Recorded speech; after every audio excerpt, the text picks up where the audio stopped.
muslimiintu waxay rumaysan yihiin buu leeyahay shiino in ciise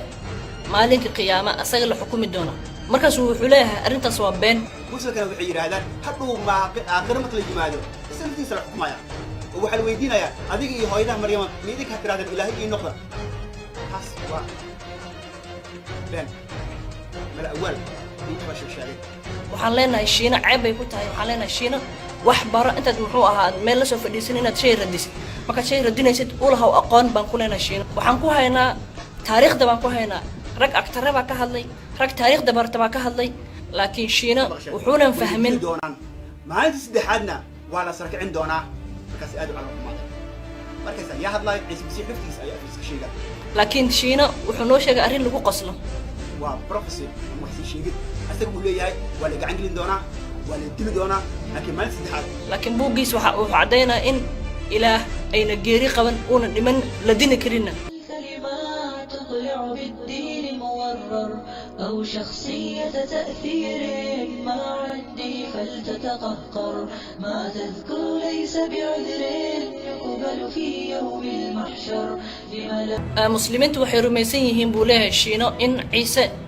maalinka qiyaama asaga la xukumi doono markaas wuxuu leeyahay arrintaas waa been muslimiintu waxay yiraahdaan haduu ma aakhiro marka la yimaado islaantiisa la xukumaya oo waxa la weydiinayaa adiga iyo hooyada maryama miidinka tiraahdan ilaahay ii noqda taas waa been mala awal in wax la sheegay oo aan jirin marka in la yiraahdo muxuu ahaa arrintaas waa been abuur waxaan leenahay shiino ceeb bay ku tahay waxaan leenahay shiino wax baro intaad muxuu ahaa meel la soo fadhiisan inaad shay radisid marka shay radinaysid ulahaw aqoon baan ku leenahay shiino waxaan ku haynaa taariikhda baan ku haynaa rag agtare baa ka hadlay rag taariikhda barta baa ka hadlay laakiin shiino wuxuunan fahmin taariikh buu fahmin meeshan waxaan ku hayaa wadaad la yiraahdo Alvansas wuxuuna dhashay wadaadkan waa wadaad Catholic ah wuxuu dhashay 1696 buu dhashay wuxuuna dhintay 1787 waa marka Catholic madaahibta Catholic buu haystaa wuxuuna qoray buug la yiraahdo The Glorious Mary buug la yiraahdo qoray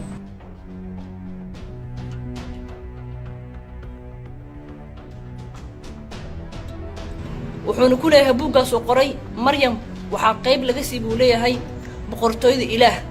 marka aan soo xiganaya raggan khabiirada ah ama wax bartay waxaan rabaa inaan ku cadeeyo inay jireen dad Maryam caabudi jireen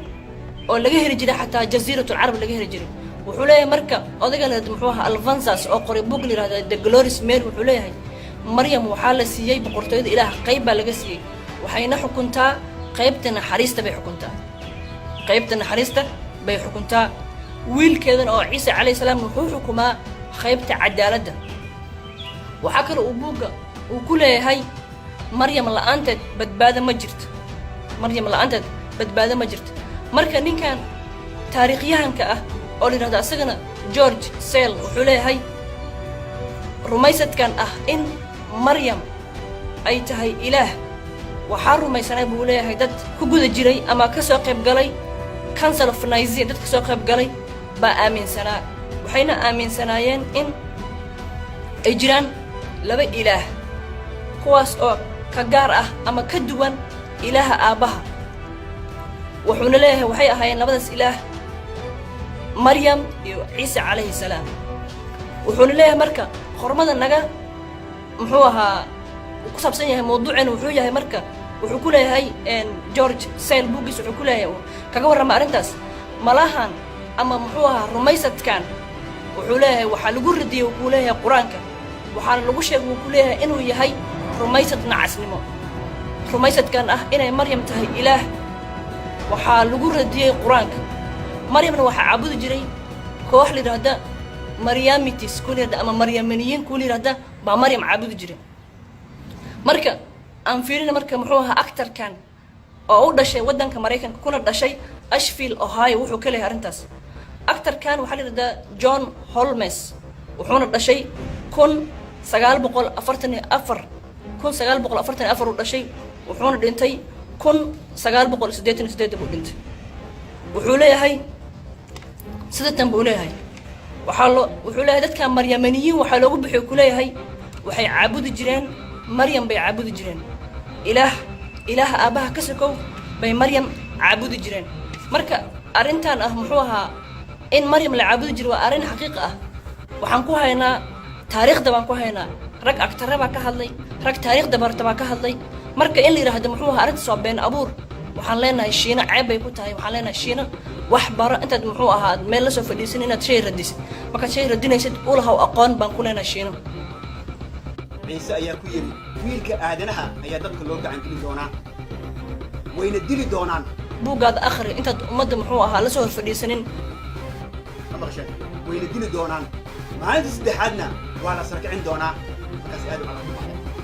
markaas yaa hadlaayo ciise masiix laftiisa ayaa afkiiska sheegaya laakiin shiina wuxuu noo sheegay arrin lagu qoslo waa professor ama wax sii sheegid asaga uu leeyahay waa la gacan gelin doonaa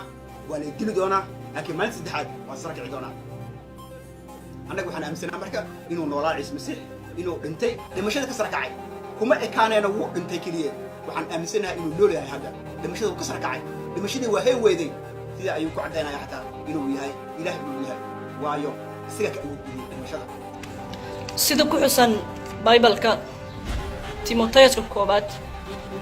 cutubka 6 qormada 16 waxaa ku xusan ilaaha xaqa ah ma dhinto wuxuuna ku jiraa nuur buu ku jiraa cid aragtayna ma laha cid u dhawaan kartana ma laha laakiin shiina wuxuu noo sheegay arrin lagu qoslo wuxuu leeyahay ciise asagaa ka awood baday geerida waxaan aaminsanahay inuu nool yahay hadda dhimashada uu ka sarkacay dhimashadii waa hay weeday sida ayuu ku caddaynaya xataa inuu yahay ilaah inuu yahay waayo isaga ka awood badiyay dhimashada sababtoo ah ilaah waaye laakiin buuggiis wuxuu caddaynaa in ilaah ayna geeri qaban uuna dhiman la dini karinna meel sarena uu joogan la gaari karin marka qof inuu meel soo fadhiisto uuna dhaha muxuu ahaa ciise waa ilaah sababtoo ah geeriduu ka adkaaday oo wuu soo sara kacay waa arrin lagu qoslo marka inuu noolaa ciise masiix inuu dhintay inuu yahay ilaah inuu yahay ilaah geeri ma qabato mana dhinto marka waxaan leenahay shiino buuggaada akhri intaad ummadda muxuu ahaa la soo hor fadhiisanin been abuur aadna dhihin ciise ay rumaysan yihiin muslimiinta iyo ciise ay masiixiinta rumaysan yihiin isku mid ma aha annaga hadda waddaan masiixiinahay waan aaminsanahay in ciise masiix uu noolaaday uu dhintay ka sara kacay dhimashada laakiin muslimka sidaa maxay yidhahdaa muslimka lama dilin isku talaabada lama saarin laakiin mid baa loo shabahay oo la maaday ilaah qiyaamadaas beentaas ma samaynaayo shiinuhu wuxuuna leeyahay ciise in la badbaadiyo oo wejigiisa qof kale la siiyo wuxuu ku leeyahay waa khiyaano ilaahna khiyaano ma yaqaan arrintaas khiyaano maaha sababtoo ah laakiin khiyaanada dhabta ah waxay tahay marka aad qortid buug marka la sameeyo baaris la ogaaday qormooyinkaasad qortay inaysan ku jirin qoraalladii hore ay qoreen muxuu ahaa xirta ciise sida ku xusan buugga cibraaniyadda cutubka 5 qormada 7 waxaa ku xusan ciise calayhi salaam inuu ilaah baryay ilaah markuu baryay ducadiis waa la maqlay macnaheeda ma aha inuu ilaah dhagool yahay macnaheeda waxaa waaye ducadiis waa la aqbalay wuxuuna ku ducaysanayay in koobka laga dulqaado koobka uu ku baryayay in laga dulqaado wuxuu ahaa dhimashada ilaah buu weydiisanayay in dhimashada laga dulqaado oo muxuu ahaa cadowgiisa uu dilay marka shiinuhu wuxuuna leeyahay ciise in la badbaadiyo oo wejigiisa qof kale la siiyo wuxuu ku leeyahay waa khiyaano ilaahna khiyaano ma yaqaan arrintaas khiyaano maaha sababtoo ah ilaah hadduu doono inuu addoommadiis badbaadiyo uuna damca inuu halaago addoommadaas kuwii damceen inay dilaan ama muxuu ahaa dhib u geystaan hadduu halaago khiyaano kuma sugno laakiin khiyaanada dhabta ah waxay tahay marka aad qortid buuggaasna aad ku qortid fakhradooyin fakhradahaasna aad ku sheegtid in ciise uu soo sara kacay laakiin marka la sameeyo baaris la ogaaday qormooyinkaasad qortay inaysan ku jirin qoraalladii hore ay qoreen muxuu ahaa xirta ciise siday dadka qaar sheegaan inkastoo buugga hadda akhristaan ay boqorinba xirta ciise maxaa saas u leeyahay markaad fiirisid buugga la yidhahda marcos cutubka 16 qormada 8 waxaa ku xusan in ciise calayhi salaam laleeyahay wuu soo sara kacay laakiin markaad akhrisid turjumeenka qaar laga bilaabo aayadda 9 ilaa 20 waxaa ku xusan inaysan qormooyinka hore ku jirin markaad fiirisid xataa codex sinaiticus markaad fiirisid 9 ilaa 20 buugga mark ama marcos cutubka 16 9 ilaa 20 kuma jirto waa laga saaray sababtoo ah waxay ku leeyihiin waa fabrication ama waa been abuur la abuurtay waa marka ciise calayhi salaam ma dhimanin ilaah baa ducadiisa aqbalay waa laga badbaadiyay cadowgiisa sidii lagu ballan qaadaba cahdigii hore si loogu ballan qaado buugga zabuurada cutubka 91